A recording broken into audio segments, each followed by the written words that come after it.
I try to understand what brings about uncharacterized behavior in our children, because I truly don't believe they were born to behave in this sort of fashion. Parents, we have to sometimes take a look at ourselves in the mirror and ask, did I bring this upon myself by not being the best parent I could have possibly been? Did I show enough passion? What did I show in the eyes of my children? Was I on drugs? Did I abandon them? Or maybe perhaps I wasn't available enough in their lives and wanting to live my life alone. Did I show my children the respect they so required growing up?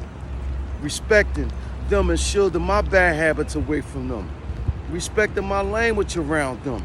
Demonstrating respect inside the home, hoping that it translates to them having respect outside the home. Perhaps you looked at yourself in the mirror and you were proud of the parenting job you have done. And maybe, just maybe, is what you didn't allow your children to be part of that has raised their curiosity levels.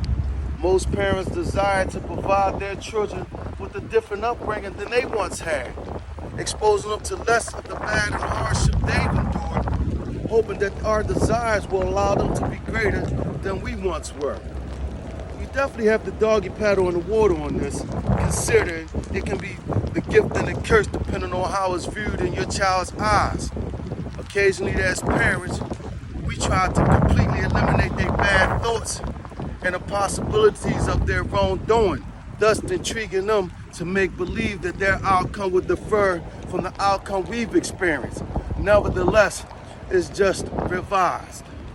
Now, please don't misunderstand my point of interest.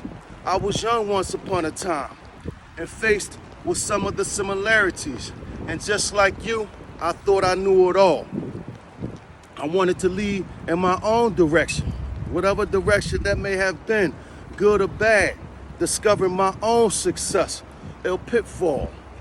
But when you go astray, it seems like the bad would always take full circle. I remember those bad encounters, and my parents would take action, or my neighbors would pull my coattail, trying to influence my bad decisions, putting them in reverse. When I was 18, I believed I was grown. And then I became 21. You really couldn't tell me I wasn't grown. I thought I knew it all. But in reality, I wasn't grown.